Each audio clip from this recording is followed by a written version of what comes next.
মুভির শুরুতে আমাদের দেখানো হয় চীন বিশ্বের প্রথম দেশ হিসেবে প্রকাশ্যে এলিয়েনদের বিরুদ্ধে যুদ্ধ ঘোষণা করেছে। সারা দেশের টিভি চ্যানেলগুলোতে অনবরত জরুরি সম্প্রচার চলছিল। একই সময় সাংহাই এলাকা থেকে চীনের শীর্ষ সামরিক কর্মকর্তারা একটা চূড়ান্ত সতর্কতা জারি করেন। টিভির পর্দায় হাজির হয়ে পিপলস লিবারেশন আর্মির ডেপুটি চিফ চেন জিসাস সমগ্র বিশ্বের উদ্দেশ্যে ঘোষণা করে জানান যে সমস্ত এলিয়েন প্রজাতিকে চীনের সীমান্ত ত্যাগ করার জন্য মাত্র 24 ঘন্টার সময় দেওয়া হয়েছে, অন্যথায় তাদের সম্পূর্ণরূপে ধ্বংস করে দেওয়া হবে। শুধু তাই নয়, তিনি চীনের পাশে দাঁড়ানোর জন্য অন্যান্য দেশের নেতাদের কাছেও আহ্বান জানান। শীঘ্রই খবর আসতে শুরু করে যে তুর্কিস্তান, রাশিয়া এবং সুদান সহ অনেক দেশ চীনের পথ অনুসরণ করার প্রস্তুতি নিচ্ছে। ইতিমধ্যে সারা বিশ্বে উত্তেজনা চরম পর্যায়ে পৌঁছে গিয়েছিল। শহরগুলোতে হঠাৎ সাইরেন বাজতে শুরু করে এবং অনেক দেশ জাতীয় জরুরি অবস্থা ঘোষণা করে। স্কুল থেকে বের হওয়া মাত্রই লুইস দেখতে পায় যে বাইরের পৃথিবীটা সম্পূর্ণ বদলে গেছে। রাস্তাঘাট যানবাহনে স্থবির হয়ে পড়েছে, মানুষ আতঙ্কে এদিক ওদিক ছুটছে এবং আকাশে অনবরত সামরিক হেলিকপ্টার উঠতে দেখা যাচ্ছে।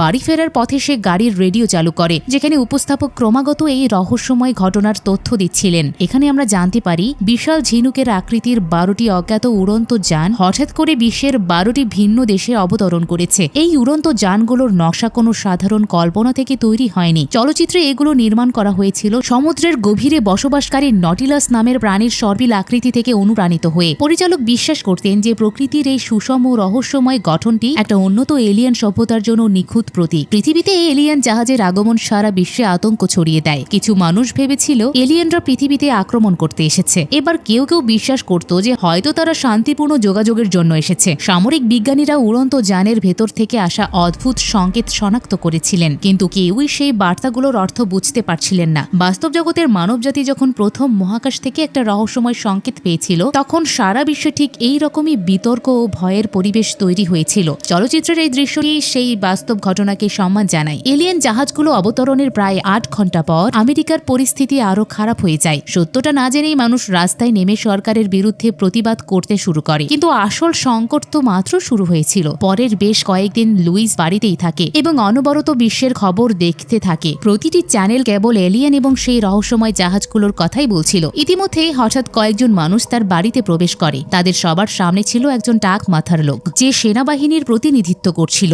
লুইস এর আগে সেনাবাহিনীর অনুবাদক হিসেবে কাজ করছিল এবং ভাষার প্রতি তার দ্রুত ও সঠিক বোঝার ক্ষমতা সবাইকে মুগ্ধ করেছিল। এই কারণেই সেনাবাহিনী তাকে খুঁজে বের করে। সেই টাক মাথার অফিসার লুইসের কাছে সাহায্য চান এবং তাকে একটা রহস্যময় রেকর্ডিং শোনান। রেকর্ডিং এ অদ্ভুত এবং ভীতিজনক শব্দ শোনা যাচ্ছিল। আওয়াজটি শোনা মাত্রই লুইস বুঝতে পারে যে এটি কোনো সাধারণ ভাষা নয়। সে সাথে সাথেই জিজ্ঞেস করে, এই শব্দগুলো কি এলিয়েন জাহাজের ভেতর থেকে এসেছে? অফিসার তার কথার সত্যতা নিশ্চিত করে তিনি বলেন, সেনাবাহিনী জাহাজের ভেতরে 2টি এলিয়েনের সন্ধান পেয়ে তাদের সাথে যোগাযোগ করার চেষ্টা করছে, কিন্তু কেউই তাদের ভাষা বুঝতে পারেনি। এখন সব আশা লুইসের উপর নির্ভর করছিল। ভাষাতত্ত্বের ক্ষেত্রে তাকে বিশ্বের অন্যতম সেরা বিশেষজ্ঞ মনে করা হতো। সেও যদি এই ভাষা বুঝতে না পারে, তবে হয়তো অন্য কেউই তা পারবে না। কিন্তু লুইস স্পষ্টভাবে জানিয়ে দেয়, কেবল কয়েকটি রেকর্ডিং শুনে একটা অজানা ভাষা বোঝা অসম্ভব। যদি সত্যি অনুবাদ করতে হয়, তবে তাকে নিজেকে ঘটনাস্থলে যেতে হবে এবং এলিয়েনদের সাথে দেখা করতে হবে। অবশেষে তার মুখোমুখি হতে চলেছিল এমন এক ভাষা যা কোনো মানবজাতির ভাষা নয়, বরং সম্পূর্ণ নতুন। কিন্তু সামরিক অফিসার তাৎক্ষণিকভাবে তা প্রত্যাখ্যান করেন। তিনি বলেন, সেই জায়গাটি সেনাবাহিনী পুরোপুরি সিল করে দিয়েছে। কোনো বহিরাগতকে ভেতরে যেতে দেওয়া বিশাল ঝুঁকিপূর্ণ হতে পারে। যদি তথ্য ফাঁস হয়ে যায়, তবে তা সারা বিশ্বে আরো আতঙ্ক ছড়িয়ে দেবে এবং মিডিয়া সেখানে চলে আসবে। কিন্তু লুইস নিজের অবস্থানে অনড় থাকে। সে পরিষ্কার বলে দেয়, ঘটনাস্থলে উপস্থিত না থেকে সে কিছুই করতে পারবে না। শেষ পর্যন্ত অফিসার সেখান থেকে চলে যেতে বাধ্য হন। সেই রাতেই হঠাৎ লুইসের বাড়ির বাইরে একটা বিকট হেলিকপ্টারের শব্দ প্রতিধ্বনিত হয়। সেনাবাহিনী অবশেষে রাজি হয়েছিল। অফিসার ফিরে এসে লুইসকে মাত্র 10 মিনিটের মধ্যে তার জিনিসপত্র গুছিয়ে হেলিকপ্টারে উঠতে বলেন। কিন্তু হেলিকপ্টারে ওঠার পরপরই লুইস বুঝতে পারে যে সেখানে সে একা নয়। অন্যান্য ক্ষেত্রের অনেক বিশেষজ্ঞকেও ডাকা হয়েছে। তাদের মধ্যে একজন ছিলেন ইয়ান, যিনি একজন বিখ্যাত পদার্থবিদ। রহস্যময় এলিয়েন জাহাজগুলোর উপর গবেষণা চালানোর জন্য সেনাবাহিনী তাকেও ডেকেছিল। যেখানে লুইসের পুরো মনোযোগ ছিল কেবল এলিয়েনদের ভাষা বোঝার দিকে, সেখানে ইয়ানের মনে ছিল অসংখ্য প্রশ্ন। সে জানতে চেয়েছিল এলিয়েনরা কোথা থেকে এসেছে, কোন প্রযুক্তি তাদের জাহাজকে শক্তি দেয় এবং কিভাবে তারা আলোকবর্ষ দূর থেকে ভ্রমণ করে পৃথিবীতে এসেছে। ইয়ানের হাতে দীর্ঘ প্রশ্নের তালিকা দেখে লুইস তাকে শান্ত করার চেষ্টা করে। সে বলে, সবচেয়ে গুরুত্বপূর্ণ বিষয় হলো প্রথমে তাদের সঙ্গে যোগাযোগ স্থাপন করা, বাকি প্রশ্নগুলো পরে করা যাবে। কিছু সময় পর হেলিকপ্টারটি তার গন্তব্য গন্তব্যে পৌঁছায়। দূর আকাশে একটা বিশাল কালো উড়ন্ত যান বাতাসে স্থির হয়ে দাঁড়িয়েছিল। এর উচ্চতা ছিল প্রায় 450 মিটার এবং এর শীর্ষভাগ মেঘ ভেদ করে দৃশ্যমান হচ্ছিল। এটি মানুষের প্রতিটি পদক্ষেপ কোনো শব্দ না করে নীরবে পর্যবেক্ষণ করছিল। সিনেমাটিতে 450 মিটার উচ্চতা বেছে নেওয়ার বিষয়টিও ছিল অত্যন্ত চিন্তাপ্রসূত। এটিকে পৃথিবীর বায়ুমণ্ডলে স্ট্র্যাটোস্ফিয়ারের নিম্ন সীমানার গড় উচ্চতা ধরা হয়। এই উচ্চতার মাধ্যমে পরিচালক দেখানোর চেষ্টা করেছেন যে এলিয়েনরা মানুষের কাছাকাছিও রয়েছে, আবার একই সাথে তাদের থেকে দূরত্ব বজায় রাখছে। সেনাবাহিনী বিমানটি থেকে কিছুটা দূরে একটা অস্থায়ী সামরিক ঘাঁটি স্থাপন করেছিল। ঘাঁটিতে পৌঁছানোর পর লুইসের সমস্ত যোগাযোগ সরঞ্জাম বাজেয়াপ্ত করা হয়। এর পরপরই তাকে শারীরিক পরীক্ষার জন্য নিয়ে যাওয়া হয়। ডাক্তার তাকে জানান তার আগে আসা ভাষাবিদকেও পৃথিবীর প্রায় প্রতিটি বিপজ্জনক ভাইরাসের বিরুদ্ধে টিকা দেওয়া হয়েছিল, যাতে সে নিরাপদে এলিয়েন জাহাজে প্রবেশ করতে পারে। বাস্তব জীবনেও কিন্তু নভোচারীদের মহাকাশ মিশনে পাঠানোর আগে বিভিন্ন ধরনের টিকা দেওয়া হয়। চলচ্চিত্রে এই একই বৈজ্ঞানিক প্রক্রিয়াকে এলিয়েন পরিবেশের সাথে যুক্ত করে দেখানো হয়েছে। পরীক্ষা শেষ হওয়ার পর লুইসকে একটা বড় ঘরে নিয়ে যাওয়া হয়, যেখানে সারা বিশ্বের বিজ্ঞানী ও বিশেষজ্ঞরা উপস্থিত ছিলেন। সবাই অনলাইনে এলিয়েন জাহাজের নতুন নতুন তথ্য একে অপরের সাথে শেয়ার করছিলেন। যারা ইতিমধ্যে জাহাজের ভেতরে গিয়েছিলেন তারা বুঝিয়ে বলেন যে ভেতরে একটা ছোট্ট ঘর রয়েছে, যেখানে প্রায় শূন্য মাধ্যাকর্ষণ অনুভূত হয়। এমনকি সেখানে উপস্থিত অক্সিজেন মানুষকে মাত্র 2 ঘন্টা বাঁচিয়ে রাখতে পারে। বিজ্ঞানীদের ধারণা ছিল ঘরটি হয়তো এলিয়েনরা উদ্দেশ্য প্রণোদিতভাবেই মানুষের সাথে যোগাযোগের জন্য তৈরি করেছে, কারণ প্রতি 18 ঘন্টা পর পর ঘরটি আবারও অক্সিজেনে পূর্ণ হয়ে যেত এবং এর দরজা স্বয়ংক্রিয়ভাবে খুলে যেত, যেন এলিয়েনরা মানুষকে ভেতরে আসার আমন্ত্রণ জানাচ্ছে। ইতিমধ্যে ইয়ান একটা নতুন সম্ভাবনা তুলে ধরে। সে বলে হয়তো এটি এলিয়েনদের পক্ষ থেকে মানুষের প্রতি বন্ধুত্ব দেখানোর একটা উপায়। ইয়ানের কথা শুনে সেখানে উপস্থিত সামরিক কর্মকর্তাদের চোখে আসার আলো দেখা যায়। এটাও সম্ভব ছিল যে এলিয়েনরা সত্যিই মানুষের সঙ্গে শান্তিপূর্ণভাবে যোগাযোগ স্থাপন করতে চেয়েছিল। হয়তো সেই কারণেই তাদের ভিন্ন বায়ুমণ্ডলীয় গঠন থাকা সত্ত্বেও তারা মানুষের নিরাপদ থাকার জন্য একটা ঘর তৈরি করেছিল। কিছু সময় পর ইয়ানকে তার কাজের ক্ষেত্র বুঝিয়ে দেওয়া হয়। এদিকে প্রাথমিক তথ্য নেওয়ার পর লুইসকেও তার ঘরে নিয়ে যাওয়া হয়। এরপর পরবর্তী মিশনের প্রস্তুতি শুরু হয়ে গিয়েছিল। লুইস এবং ইয়ানকে একটা বিশেষ আইসোলেশন রুমে নিয়ে যাওয়া হয়, যেখানে তারা সুরক্ষামূলক স্যুট পরেন যা তাদের পুরো শরীরকে ঢেকে দেয়। এরপর তাদের একটা বিশেষ যানে বসিয়ে এলিয়েন জাহাজের দিকে পাঠানো হয়। তারা যখন বিশাল উড়ন্ত যানটির কাছাকাছি পৌঁছায়, লুইসের অস্বস্তি ক্রমেই বাড়তে শুরু করে। তার মনে হচ্ছিল যেন সেই জাহাজ থেকে নির্গত কোনো অদৃশ্য চাপ ধীরে ধীরে তার মানসিক সুস্থতাকে পিষে ফেলছে। সব প্রস্তুতি সম্পূর্ণ হওয়ার পর লুইস একটা বিশাল লিফটে চড়ে জাহাজের নিচের অংশে যায়। সে নিজেকে ধরে রাখতে না পেরে জাহাজের উপরিভাগ স্পর্শ করার জন্য হাত বাড়ায়। সে যখনই সেই রহস্যময় বস্তুটিকে স্পর্শ করে তখন তার মনে হয় যেন কোনো অজানা শক্তি তার ভেতরে প্রবাহিত হচ্ছে। ধীরে ধীরে লিফটটি এগিয়ে যায় এবং তারা জাহাজের নিচে প্রবেশদ্বারে পৌঁছায়। উপরের দিকে তাকানো মাত্রই সবাই স্তব্ধ হয়ে যায়। সামনে একটা দীর্ঘ অন্ধকার পথ ছিল, যার শেষ দেখা যাচ্ছিল না। কেবল উপর থেকে আসা সাদা আলো তাদের এগিয়ে যাওয়ার সংকেত দিচ্ছিল। নির্দিষ্ট জায়গায় পৌঁছে একজন সৈনিক সামনে একটা সংকেত দণ্ড ছুঁড়ে মারে, কিন্তু পরবর্তী দৃশ্য দেখে সবাই অবাক হয়ে যায়। মাটিতে পড়ার পরিবর্তে দণ্ডটি মাঝ আকাশে থেমে যায় এবং একটা দেয়ালের মতো পৃষ্ঠে আটকে থাকে। লুইস কিছুটা সাহস করে একটা লাফ দেয় এবং ঠিক সেই মুহূর্তে সে বুঝতে পারে সেখানকার মধ্যাকর্ষণ পুরোপুরি বদলে গেছে। বাকি সৈন্যরা ইতিমধ্যে লাফ দিয়ে দেয়ালের মতো পৃষ্ঠে অনায়াসে দাঁড়িয়ে পড়েছিল। পৃথিবীর স্বাভাবিক মধ্যাকর্ষণ সেই বিশেষ এলাকায় কাজ করছিল না। টাক মাথার অফিসার লুইসকে আশ্বস্ত করে বলেন ভয় পাওয়ার কোনো প্রয়োজন নেই। তারপর তিনি নিজে লুইসকে সাথে নিয়ে সেই টানেলের ভেতরে লাফ দেন। ভেতরে যাওয়া মাত্রই লুইসের শ্বাস প্রশ্বাস দ্রুত হতে শুরু করে। সেই জায়গায় প্রতিটি সেকেন্ড তার কাছে অত্যন্ত ভারী মনে হচ্ছিল, কিন্তু এখন আর ফিরে যাওয়ার কোনো উপায় ছিল না। ধীরে ধীরে তারা টানেলের আরো গভীরে প্রবেশ করে, যেখানে একটা বড় বর্গাকার ঘর দৃশ্যমান হয়। ঘরের সামনে একটা বিশাল স্বচ্ছ পর্দার মতো দেয়াল ছিল, যার পেছনে ঘন ধোঁয়া ছড়িয়েছিল। ভেতরে কোনো কিছু পরিষ্কার দেখা যাচ্ছিল না। এক অজানা ভয়ে সবাই দম আটকিয়ে সেই পর্দার দিকে তাকিয়ে রইল। হঠাৎ সেই ধোঁয়ার মধ্যে একটা বিশাল আকৃতি নড়াচড়া করতে শুরু করে। ভয়ে লুইসের চোখ বড় বড় হয়ে যায়। ধীরে ধীরে ধোঁয়া থেকে দুটি বিশাল প্রাণী বেরিয়ে আসে। তাদেরকে দেখতে অনেকটা বিশাল এক অক্টোপাসের মতোই লাগছিল। তারা অদ্ভুত এবং অপরিচিত আওয়াজ করছিল, যেন মানুষের সাথে কথা বলার চেষ্টা করছে। তাদের কণ্ঠে কোনো ছন্দ ছিল না, কোনো স্পষ্ট শব্দও ছিল না। তবুও তাদের মধ্যে এমন কিছু ছিল যা সরাসরি মনে আঘাত করছিল।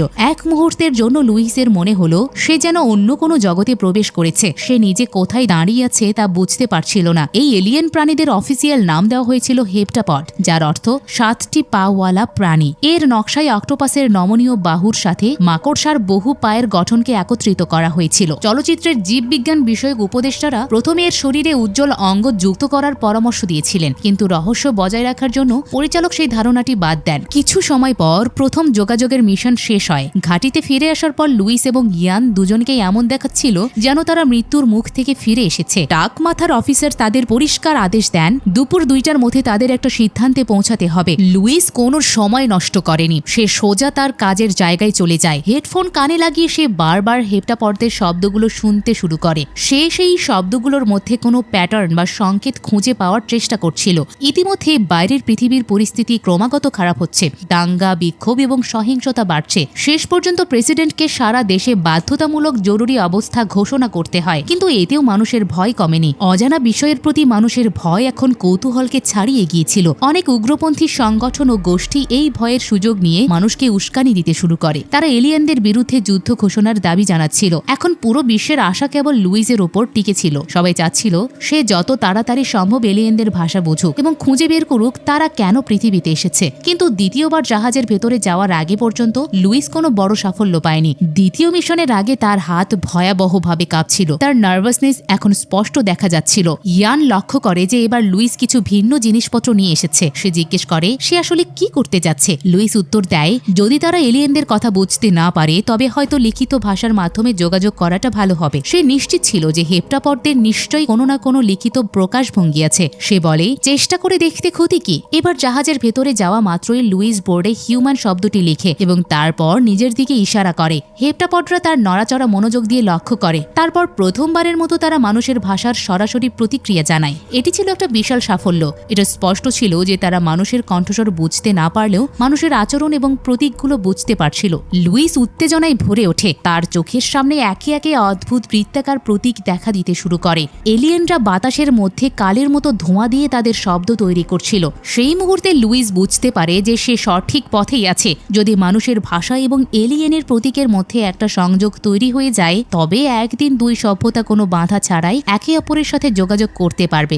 এই মুহূর্তে এটি ছিল সবচেয়ে দ্রুত এবং নিরাপদ উপায়। কিন্তু ঘাঁটিতে ফিরে আসার পর টাক মাথার অফিসার তার এই পরিকল্পনা নিয়ে অসন্তুষ্টি প্রকাশ করেন। তিনি বলেন, এই পদ্ধতি অত্যন্ত ধীর গতির। উচ্চপদস্থ কর্মকর্তারা অবিলম্বে ফলাফল চান। আকাশে এই বিশাল এলিয়েন জাহাজটি ভেসে রয়েছে, আর কেউই জানে না ভেতরের প্রাণীরা হঠাৎ আক্রমণ করলে কি ঘটবে। কিন্তু লুইস শান্তভাবে উত্তর দেয় যে একটা অজানা ভাষা বোঝা অত্যন্ত দীর্ঘ একটি প্রক্রিয়া। তাড়াহুড়ো করার কারণে যদি অনুবাদ ভুল হয়ে যায় তবে পরিস্থিতি ভয়াবহ হতে পারে। উদাহরণ হিসেবে সে বলে, আমরা যদি ভুলবশত আপেলকে নাশপাতি মনে করি তবে হয়তো তাতে বড় কোনো সমস্যা হবে না, কিন্তু আমরা যদি কোনো গুরুত্বপূর্ণ শব্দের অর্থ ভুল বুঝি তবে পুরো মানবজাতিকে এর পরিণতি ভোগ করতে হতে পারে। অফিসার তার কথা বুঝতে পারেন। তিনি উপলব্ধি করেন তাড়াহুড়ো করা সত্যিই বিপজ্জনক হতে পারে। তবুও তিনি লুইসকে সতর্ক করেন যে পরবর্তী মিশনের আগে তাকে কর্তৃপক্ষের সাথে একটা সুনির্দিষ্ট পরিকল্পনা জমা দিতে হবে। লুইস স্বস্তির নিঃশ্বাস ফেলে মাথা নাড়ায়। ইতিমধ্যে বিশ্বের পরিস্থিতি দ্রুত বদলাতে শুরু করে। কিছু দেশ ধৈর্যের সীমা হারিয়ে ফেলেছিল। একজন সেনা কর্মকর্তা লুইসকে জানান, বেশ কয়েকটি দেশ এখন এলিয়েনদের বিরুদ্ধে সামরিক পদক্ষেপের প্রস্তুতি নিচ্ছে। প্রতিটি দেশ বিজ্ঞান ও গবেষণার জন্য এত সময় দিতে রাজি ছিল না। লুইস কোনো তর্ক না করে তার সদ্য তৈরি করা শব্দের তালিকাটি অফিসারের হাতে তুলে দেয়। তার পরিকল্পনা ছিল প্রথমে হেক্টাপডদের কিছু মৌলিক ইংরেজি শব্দ শেখানো, যাতে পরবর্তী যোগাযোগ সহজ হয়। কিন্তু এ কথা শুনে অফিসার নিজের মাথা চেপে ধরেন। তার মনে হয়েছিল এই গতিতে চললে মানুষের ভাষা শিখতে এলিয়েনদের শৈশব থেকে পড়াশোনা শেষ করার মতো সময় লাগবে। তিনি রেগে গিয়ে বলেন, আমরা কি ওদের গ্র্যাজুয়েশন অনুষ্ঠান পর্যন্ত অপেক্ষা করব? ততক্ষণে যদি পৃথিবী ধ্বংস হয়ে যায়? লুইস তাকে উত্তর না দিয়ে সোজা ব্ল্যাকবোর্ডের দিকে হেঁটে যায়। সে ব্ল্যাকবোর্ডে বিষয়টি বোঝাতে শুরু করে।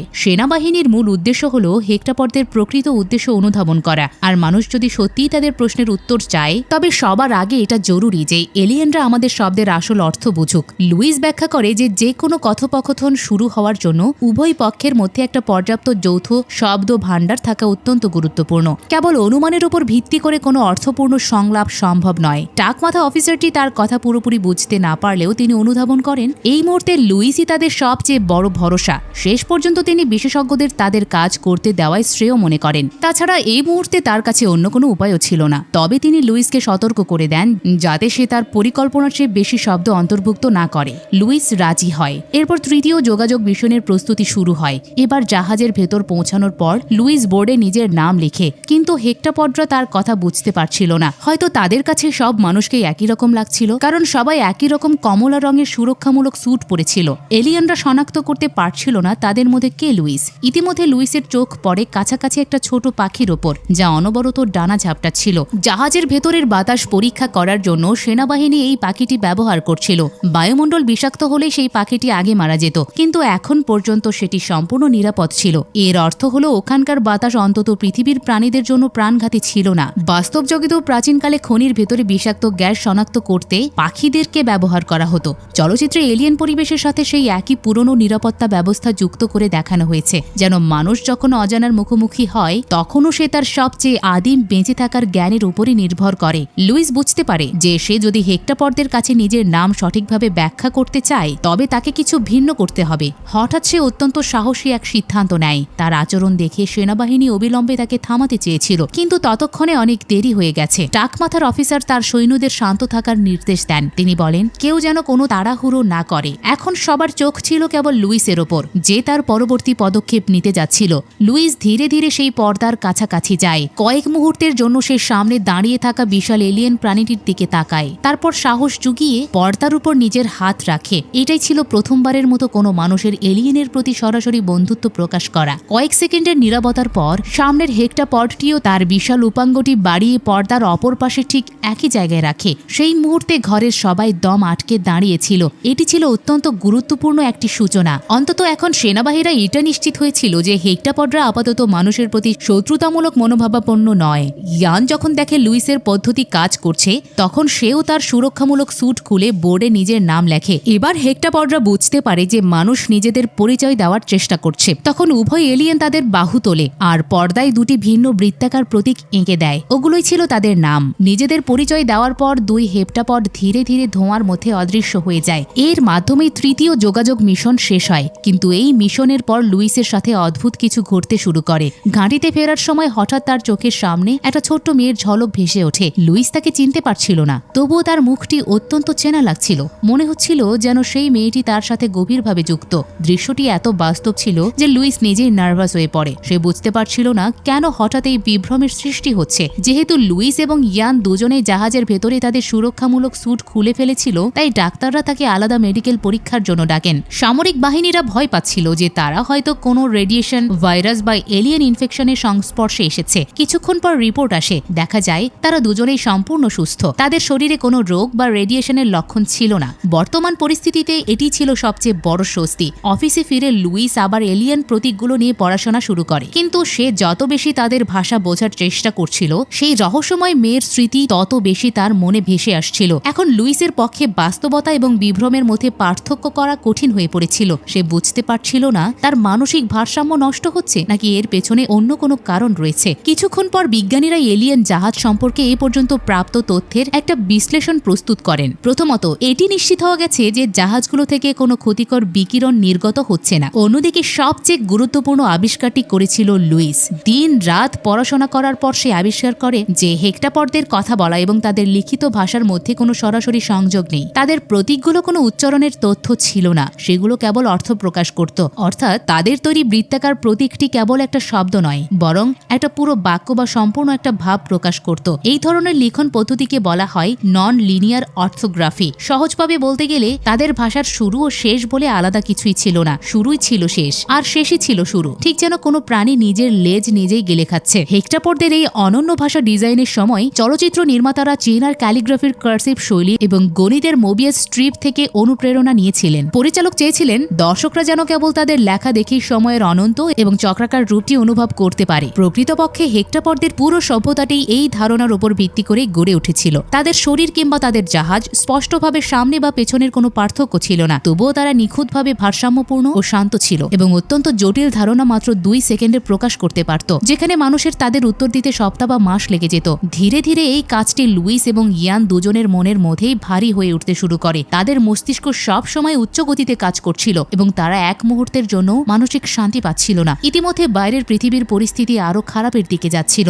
ঘাঁটির ভেতর থেকে কেউ একজন এলিয়েনদের ছবি ও ভিডিও ফাঁস করে দেয়। কয়েক ঘন্টার মধ্যে সেগুলো ইন্টারনেটের মাধ্যমে সারা বিশ্বে ছড়িয়ে পড়ে। এখন মানুষের মধ্যে ভয় আরো বেড়ে গিয়েছিল। সাধারণ মানুষ বলছিল যে সরকার এখনো এলিয়েনদের উৎপত্তি বা তাদের উদ্দেশ্য সম্পর্কে কোনো আনুষ্ঠানিক বিবৃতি দেয়নি। মিডিয়া চ্যানেলগুলো বিভিন্ন ধরনের গুজব ছড়াতে শুরু করে। সবাই অনুমান করছিল এলিয়েনরা কখন আক্রমণ করবে এবং কোন দেশ আগে যুদ্ধ করবে, কিন্তু লুইস নিজেকে এসব গুজব থেকে সম্পূর্ণ দূরে রাখে। কাউকে বুঝিয়ে বলার মতো সময় তার ছিল না। সে কেবল হেপ্টাপর্তের ভাষা বোঝার মধ্যেই ডুবেছিল। তারপর একদিন সে হঠাৎ সবচেয়ে বড় মানসিক ধাক্কার সম্মুখীন হয়। সেই রহস্যময় মেয়ের ছবি আবারও তার সামনে ভেসে ওঠে। এবার মেয়েটি নিজের পরিচয় দেয় লুইসের মেয়ে হিসেবে। সে লুইসকে নিজের আঁকা একটা ছবি দেখিয়ে হাসে। কিন্তু সবচেয়ে ভীতিকর বিষয় ছিল লুইসের এখনো বিয়েই হয়নি। তাহলে তার একটা মেয়ে কিভাবে থাকতে পারে? আর সে যদি বাস্তবেই না থাকে তবে কেন তার উপস্থিতি এত বাস্তব মনে হচ্ছিল? তখনই ইয়ান তাকে ঝাঁকুনি দিয়ে বাস্তবে ফিরিয়ে আনে। লুইস বুঝতে পারছিল না যে সেই অদ্ভুত ঘটনাগুলোর কথা কাউকে কিভাবে বলবে, কিন্তু ও একটা বিষয় নিশ্চিত ছিল, এটি কোনো সাধারণ স্বপ্ন ছিল না। সেই মেয়েটিকে তার কাছে সম্পূর্ণ জীবন্ত এবং বাস্তব মনে হচ্ছিল। টাক মাথার অফিসার ভাবেন লুইসের হয়তো মানসিক ভেঙে পড়ার পরিস্থিতি তৈরি হয়েছে। তিনি তাকে অবিলম্বে ডাক্তার দেখানোর পরামর্শ দেন, কিন্তু লুইস তা উপেক্ষা করে ঘাঁটির বাইরে একা চলে যায়। সে যত সামনে এগিয়ে যাচ্ছিল তার মেয়ের স্মৃতি তত স্পষ্ট হচ্ছিল। তার মনে হচ্ছিল সে যেন হাত বাড়িয়ে তাকে স্পর্শ করতে পারবে। আর সবচেয়ে অদ্ভুত বিষয় ছিল যে এই সবকিছু তখনই শুরু হয়েছিল যখন সে হেপ্টাপর্তের ভাষা গভীরভাবে বুঝতে শুরু করেছিল। এখন তার মনে প্রশ্ন জাগে যে এই দুটি জিনিসের মধ্যে কোনো সংযোগ আছে কিনা। তখনই ইয়ানের বলা একটা কথা হঠাৎ তার মনে প্রতিধ্বনিত হয়। ইয়ান বলেছিল যে ভাষা কেবল যোগাযোগের মাধ্যম নয়, ভাষা মানুষের চিন্তা করার পদ্ধতিকে বদলে দেয়। আপনি যদি সত্যিই কোনো সভ্যতাকে বুঝতে চান তবে আপনাকে তাদের ভাষা বুঝতে হবে। প্রতিটি ভাষা তার সাথে সেই সভ্যতার চিন্তা ও শক্তি বহন করে। ধীরে ধীরে লুইস বুঝতে শুরু করে যে সে নিজেই হেপ্টাপর্দের চিন্তাভাবনার জগতে প্রবেশ করেছে। পরের দিন সকালে টাক মাথার অফিসার হঠাৎ লুইসকে জাগিয়ে তোলেন। তিনি জিজ্ঞেস করেন লুইস চীনা ভাষা বোঝে কিনা। লুইস হ্যাঁ বলা মাত্রই তাকে একটা আলাদা ঘরে নিয়ে যাওয়া হয়। সেখানে অফিসার তাকে চীন থেকে চুরি করা একটা গোপন অডিও রেকর্ডিং শোনান। আমেরিকা বুঝতে পেরেছিল যে হেপ্টাপর্দের সঙ্গে যোগাযোগের ক্ষেত্রে চীন তাদের তুলনায় অনেক বেশি অগ্রগতি অর্জন করেছে, তাই তাদের এখন একটি শর্টকাট পথ অবলম্বন করতে হবে। রেকর্ডিংটি বেশ স্পষ্ট ছিল এবং সেখান থেকে লুইস একটা গুরুত্বপূর্ণ বিষয় অনুধাবন করতে পারে। 12টি এলিয়ান জাহাজই মানবজাতিকে কোনো উন্নত প্রযুক্তি বা শক্তি প্রদান করতে এসেছে, আর চীন খুব শীঘ্রই এই বিষয়ে একটা বড় পদক্ষেপ নিতে যাচ্ছে। কারণ চীন সেই সময় বিশ্বের অন্যতম প্রভাবশালী শক্তি ছিল, তাই সে যদি কোনো সামরিক পদক্ষেপ নেয় তবে রাশিয়াও তাকে সমর্থন করতে পারে। মার্কিন সামরিক বাহিনী ভয় পাচ্ছিল যে তারা হয়তো এই দৌড়ে পিছিয়ে পড়বে। এই কারণে টাক মাথার অফিসার লুইসকে যত তাড়াতাড়ি সম্ভব হেপ্টাপর্দের আসল উদ্দেশ্য খুঁজে বের করার কঠোর নির্দেশ দেন। এখন সেনাবাহিনী কেবল একটা প্রশ্নের উত্তর চাচ্ছিল, হেপ্টাপর্দরা কেন পৃথিবীতে এসেছে, তাদের আসল উদ্দেশ্যটাই বাকি। এই মুহূর্তে লুইসের উপর এতটাই চাপ ছিল যে তার মাথা যেন ফেটে যাওয়ার উপক্রম হয়েছিল। সে আরো জেনে বিস্মিত হয় যে চীন হেপ্টাপর্দের সঙ্গে যোগাযোগের জন্য শুধু ভাষায় নয় বরং মাহজংয়ের মতো কৌশলগত খেলা ব্যবহার করছে। চীন বিশ্বাস করত যে প্রতিযোগিতা এবং চালবাজির উপর ভিত্তি করে তৈরি এই পদ্ধতি এলিয়েনদের চিন্তাভাবনা দ্রুত বুঝতে সাহায্য করতে পারে। পরিস্থিতি এতটাই উত্তেজনাপূর্ণ হয়ে উঠেছিল যে লুইস তার অপূর্ণ শব্দভাণ্ডার থাকা সত্ত্বেও আবারও এলিয়েন জাহাজের ভেতরে যেতে বাধ্য হয়। এবার সে তার এ পর্যন্ত বোঝা হেপ্টাপড প্রতীকগুলো ব্যবহার করে একটা সরাসরি প্রশ্ন করার চেষ্টা করে, কিন্তু সে একটা বড় ভুল করে ফেলেছিল। হেপ্টাপডদের ভাষা ছিল ঠিক চীনা কালি চিত্রের মতো, এর যে কোনো প্রতীকে সামান্য পরিবর্তনেও পুরো অর্থ বদলে দিতে পারত। এলিয়েনের উত্তর যখন পর্দায় ভেসে ওঠে তখন লুইস পুরোপুরি স্তব্ধ হয়ে যায়। তার পেছনে থাকা টাক মাথার অফিসার অনবরত জিজ্ঞেস করছিলেন তারা কি বলেছে। কয়েক মুহূর্ত পর লুইস মৃদুস্বরে কেবল 4টি শব্দ উচ্চারণ করে, আমরা অস্ত্র দেব। এই কথা শুনেই পুরো আমেরিকান ঘাঁটিতে তোলপাড় সৃষ্টি হয়। ঘরের মধ্যে উপস্থিত কর্মকর্তারা নিজেদের মধ্যে তর্ক শুরু করেন। কেউ কেউ ভেবেছিলেন এলিয়েনরা যুদ্ধের প্রস্তুতি নিচ্ছে, আবার কেউ কেউ বিশ্বাস করতেন যে তারা মানুষের কোনো ধ্বংসাত্মক ক্ষমতা উপহার দিতে চায়। কিন্তু লুইস নিশ্চিত ছিল না যে অনুবাদটি সঠিক ছিল। সে স্পষ্ট করে দেয় যে হেপ্টাপর্দের পরিভাষায় অস্ত্র বলতে কেবল হাতিয়ার বোঝানো হয় না, এর অর্থ সরঞ্জাম, যন্ত্র কিংবা প্রযুক্তিও হতে পারে। সে বিশ্বাস করত এলিয়েনদের উদ্দেশ্য আক্রমণ করা ছিল না। সত্যটা খুঁজে বের করার জন্য সে সেনাবাহিনীর কাছে আবারও জাহাজের ভেতরে যাওয়ার অনুমতি চায়, কিন্তু ততক্ষণে অনেক দেরি হয়ে গিয়েছিল। এই খবর কয়েক মিনিটের মধ্যেই সারা বিশ্বে ছড়িয়ে পড়ে। চীন এবং রাশিয়া আমেরিকার সাথে যোগাযোগ বিচ্ছিন্ন করা প্রথম দেশ ছিল। কয়েক সেকেন্ড পর আমেরিকাও বাকি বিশ্বের সাথে সমস্ত যোগাযোগ বিচ্ছিন্ন করে দেয় এবং সম্পূর্ণ রেডিও নীরবতায় চলে যায়। এখন প্রতিটি দেশ কেবল নিজেকে বাঁচানোর কথা ভাবছিল। এলিয়েনরা যদি সত্যি কোনো শক্তিশালী প্রযুক্তি দিতে এসে থাকে তবে প্রতিটি দেশ তা একাই পেতে চাইবে, আর যদি তারা ধ্বংস নিয়ে আসে তবে সবাই আগে নিজেকে রক্ষা করতে চাইবে। ইতিহাস মানুষকে সবসময় এমনটাই শিখিয়েছে, সংকটের সময় সহযোগিতার চেয়ে আত্মরক্ষাকেই বেছে নেওয়া হয়। লুইস সবগুলো দেশকে একসাথে কাজ করানোর জন্য অনেক চেষ্টা করেছিল। সে বলেছিল কেবল যৌথ সহযোগিতার মাধ্যমেই পৃথিবীকে বাঁচানো সম্ভব, কিন্তু ততক্ষণে অনেক দেরি হয়ে গেছে। সমস্ত আন্তর্জাতিক যোগাযোগ বিচ্ছিন্ন হয়ে যায়। স্ক্রিন থেকে একে একে সবগুলো দেশের নাম অদৃশ্য হতে দেখে লুইস অধীর হয়ে ওঠে। সে অবিলম্বে সিদ্ধান্ত নেয় যে সে হেপ্টাপর্দের সাথে আবারও কথা কথা বলবে, কিন্তু এবার কিছু অধৈর্য আমেরিকান সৈন্য ইতিমধ্যে তাদের চাল চেলে দিয়েছিল। তারা গোপনে এলিয়েন জাহাজের ভেতরে একটা বোমা পৌঁছে দিয়েছিল। টাইমার সেট করা ছিল এবং বিস্ফোরণ ঘটতে আর মাত্র 10 মিনিট বাকি ছিল। লুইস যখন সেখানে পৌঁছায় ততক্ষণে বোমা সক্রিয় হয়ে গেছে, কিন্তু সে বিপদ উপেক্ষা করে সোজা পর্দার সামনে চলে যায় এবং আবারও কথোপকথন শুরু করে। এবার হেপ্টাপডরা একটা নতুন প্রতীক তৈরি করে। কম্পিউটার বিশ্লেষণ করলে দেখা যায় এর অর্থ চীন থেকে পাওয়া বার্তার মতোই ছিল। এলিয়েনরা মানুষকে কোনো গুরুত্বপূর্ণ প্রযুক্তি দিতে চেয়েছিল। লুইস আরো প্রশ্ন করতে পারত, কিন্তু তার আগেই হঠাৎ একটা হেপ্টাপড তার থাবা দিয়ে পর্দায় কয়েকবার আঘাত করে। মনে হচ্ছিল যেন সে কোনো সংকেত দিচ্ছে।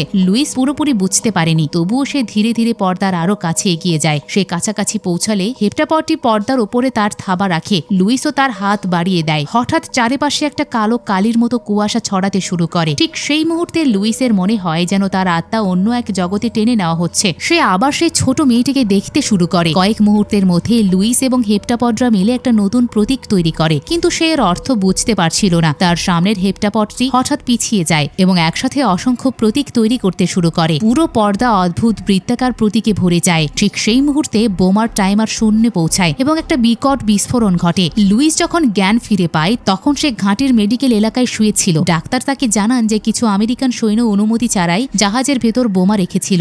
এখন পরিস্থিতি পুরোপুরি নিয়ন্ত্রণের বাইরে চলে গেছে। সামরিক বাহিনী ভয় পাচ্ছিল যে হেপ্টাপডরা এই আক্রমণে ক্ষুব্ধ হয়ে মানুষের উপরে পাল্টা আক্রমণ করতে পারে, তাই ঘাঁটি খালি করার প্রস্তুতি ইতিমধ্যেই শুরু হয়ে গিয়েছিল। কিন্তু লুইসের মাথায় কেবল একটা জিনিসই ঘুরছিল, বিস্ফোরণের ঠিক আগে পর্দায় ভেসে ওঠা সেই অজস্র প্রতীক। তার মনে হচ্ছিল হেপ্টাপডদের পুরো বার্তাটি হয়তো সেগুলোর মধ্যে লুকিয়ে আছে। সে আবারও জাহাজের ভেতরে যেতে চেয়েছিল, কিন্তু তখনই হঠাৎ পুরো পৃথিবী কাঁপতে শুরু করে। সবাই বাইরে দৌড়ে গিয়ে দেখে বিশাল এলিয়েন জাহাজটি ধীরে ধীরে উপরে উঠছে।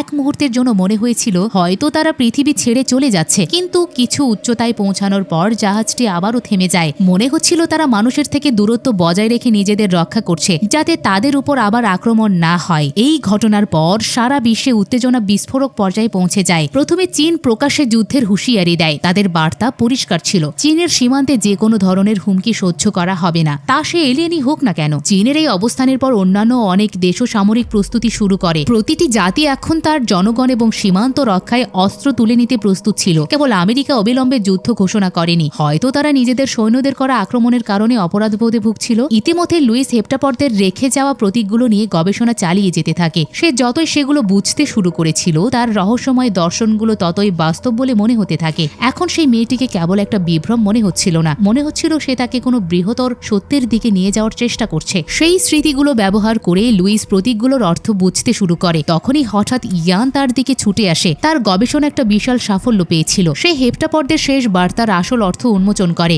আমরা 12টি ভাগে বিভক্ত। মানুষ যদি সম্পূর্ণ জ্ঞান পেতে চায়, তবে সব দেশকে তাদের আবিষ্কার একে অপরের সাথে শেয়ার করতে হবে। কেবল তখনই পুরো বার্তাটি বোঝা যাবে। কিন্তু এই কথা যখন সেনাবাহিনীকে জানানো হয়, তখন তারা খুব একটা আগ্রহ দেখায়নি। এখন দেশগুলোর মধ্যকার বিশ্বাস শেষ হয়ে গিয়েছিল। কেউ তাদের তথ্য অন্যদের সাথে শেয়ার করতে রাজি ছিল না। আমেরিকা নিজে উদ্যোগ না নিলে কোনো সহযোগিতা সম্ভব ছিল না। কিন্তু সমস্যা ছিল এখন অন্য দেশগুলোর সাথে কিভাবে যোগাযোগ করা যাবে। ঠিক সেই মুহূর্তেই লুইস হঠাৎ কিছু একটা বুঝতে পারে। সে অবিলম্বে ঘাঁটি থেকে দৌড়ে বের হয়ে এলিয়েনের জাহাজের দিকে রওনা হয়। ইতিমধ্যে ইয়ান দূরবীন দিয়ে দেখছিল যে একটা ছোট এলিয়েন যান লুইসের সামনে এসে থামে। এক মুহূর্ত সময় নষ্ট না করে লুইস তার ভেতরে চলে যায়। কিছুক্ষণের মধ্যেই সে আবারও হেপ্টাপডদের প্রধান জাহাজের ভেতরে পৌঁছে যায়। চারপাশে ঘন সাদা ধোঁয়া ছড়িয়েছিল। এক মুহূর্তের জন্য তার মনে হয়েছিল সে যেন কোনো স্বর্গীয় জায়গায় পৌঁছে গেছে। কিন্তু ধোঁয়া পরিষ্কার হলে সে নিজেকে পর্দার অপর পাশে দেখতে পায়। এবার সে প্রথমবারের মতো হেপ্টাপডদের স্পষ্টভাবে দেখতে পায়। তাদের শরীর 7টি লম্বা পা দিয়ে গঠিত ছিল, যা চারিদিক থেকে কেন্দ্রের দিকে যুক্ত ছিল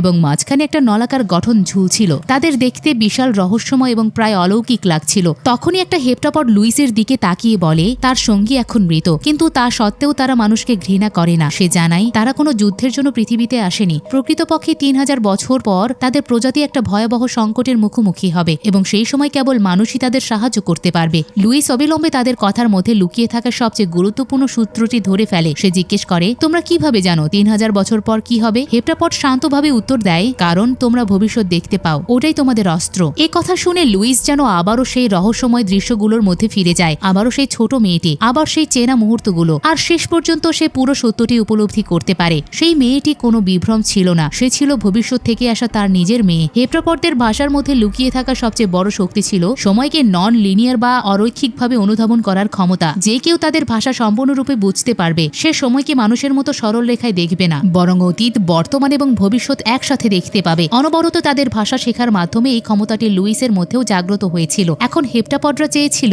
এই শক্তি ব্যবহার করে সমগ্র মানবজাতির কাছে তাদের আসল উদ্দেশ্য প্রকাশ করুক এবং আসন্ন যুদ্ধ রোধ করুক। লুইস যখন পৃথিবীতে ফিরে আসে তখন সে দেখে বিশাল এলিয়ান জাহাজগুলো ধীরে ধীরে কাত হয়ে দিগন্তের দিকে এগিয়ে আসছে। মনে হচ্ছিল তারা যে কোনো মুহূর্তে পাল্টা আঘাত হানতে প্রস্তুত। কিন্তু সেই মুহূর্তে লুইসের ভেতরে আরো বড় ঝড় বইছিল, কারণ সে এখন তার ভবিষ্যৎ পরিষ্কার দেখতে পাচ্ছিল। ভবিষ্যতে সে এবং ইয়ান কাছাকাছি আসবে, তারা বিয়ে করবে এবং তাদের একটা সুন্দর মেয়ে হবে। কিন্তু সেই মেয়েটি বড় হয়ে একটা মারাত্মক রোগে আক্রান্ত হবে এবং লুইস তাকে বাঁচাতে পারবে না। তাকে কেবল তার মেয়ের ধীরে ধীরে মৃত্যুই দেখতে হবে। ভবিষ্যতে ইয়ান যখন জানতে পারবে যে লুইস আগে থেকে সবকিছু জানতো, সে তাকে ঘৃণা করবে। সে হয়তো জিজ্ঞেস করবে, তুমি যদি সবকিছু আগে থেকে জানতে তবে তা বদলানোর চেষ্টা করলে না কেন? কিন্তু ইয়ান কখনোই তা বুঝবে না, কারণ লুইস নিজেও তখন ভেতরে ভেতরে এতটাই ভেঙে পড়েছিল। লুইসের হঠাৎ মনে পড়ে যায় ভবিষ্যতে তার মেয়ে তাকে একবার জিজ্ঞেস করেছিল, কেন আমার নাম হ্যানা রাখা হয়েছে। হ্যানা একটা প্যালিড্রম শব্দ, যার সামনে বা পেছন থেকে একই রকম। আর তখনই লুইস হেপ্টাপডদের ভাষার আসল অর্থ বুঝতে পারে। শুরুই হলো শেষ, আর শেষই হলো শুরু।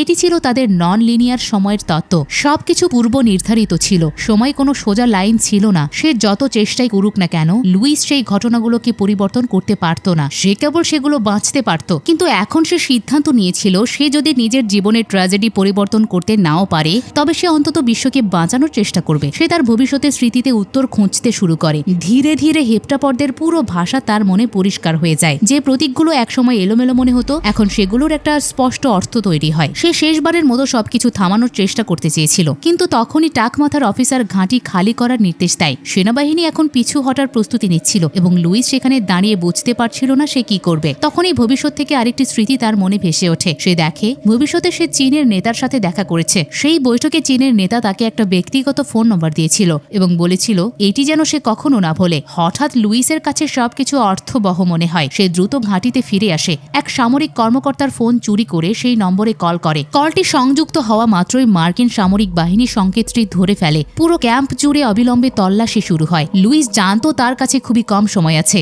ভবিষ্যতের চীনা নেতা তাকে যা বলেছিলেন তা তাকে দ্রুত চীনকে জানাতে হবে। কিন্তু কথোপকথন শেষ হওয়ার আগেই আমেরিকান সৈন্যরা তাকে ঘিরে ফেলে। ভাগ্যক্রমে ইয়ান সময় মতো সেখানে পৌঁছায়। আতঙ্কিত লুইস তাকে অনুরোধ করে সৈন্যদের যেন সে কোনোভাবে আটকিয়ে রাখে। অবশেষে সে ভবিষ্যৎ থেকে শোনা কথাটি পুনরাবৃত্তি করে, এমন কিছু যা কেবল চীনের নেতাই জানতে পারতেন। কলটি কেটে যাওয়ার পর লুইস ধীরে ধীরেই হাত তোলে। তখন সবকিছু চীনের সিদ্ধান্তের উপর নির্ভর করছিল। এবার কেবল একজন মানুষ বিশ্বকে বাঁচাবে না, বরং পরাশক্তিগুলোর পছন্দই তা নির্ধারণ করবে। কিছুক্ষণ পর টিভিতে সর্বশেষ খবর আসে, চীন তাদের সৈন্য প্রত্যাহারের সিদ্ধান্ত নিয়েছে। তাছাড়া তারা হেপ্টাপড সম্পর্কিত সমস্ত তথ্য বিশ্বের সাথে শেয়ার করেছে। এরপর অন্যান্য দেশও ধীরে ধীরে সহযোগিতা শুরু করে। অবশেষে যুদ্ধের হুমকি এড়ানো সম্ভব হয়। আকাশের 12টি এলিয়েন জাহাজ আবারও নীরব হয়ে যায় এবং মেঘের মধ্যে মিলিয়ে যায়। লুইসের পরিকল্পনা কাজ করেছিল। মানবজাতি ধ্বংসের হাত থেকে রক্ষাও পেয়েছিল। ধীরে ধীরে পৃথিবীর জীবন আবারও স্বাভাবিক হতে শুরু করে। কিন্তু এবার একটা বড় পার্থক্য ছিল। হেপ্টাপডদের এই আকস্মিক সফর বছরের মধ্যে প্রথমবার পুরো বিশ্বকে ঐক্যবদ্ধ করেছিল।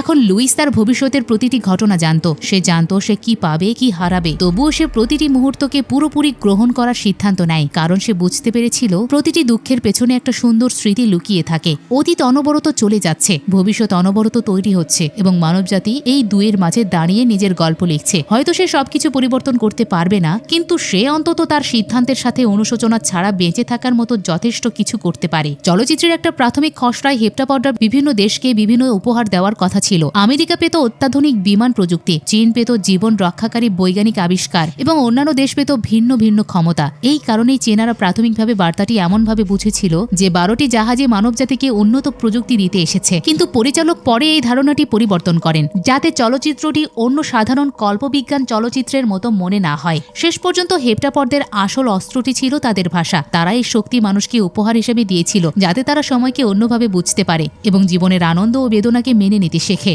যদিও ভবিষ্যৎ পরিবর্তন করা যায় না, তবে মানুষ যদি তা বুঝতে পারে, তবে হয়তো তারা প্রতিটি আনন্দ এবং প্রতিটি কষ্ট সম্পূর্ণ সততার সাথে অনুভব করতে পারবে। আর এটিই ছিল এই গল্পের সবচেয়ে সুন্দর বার্তা, যা লুইস শুরুতেই বলেছিল।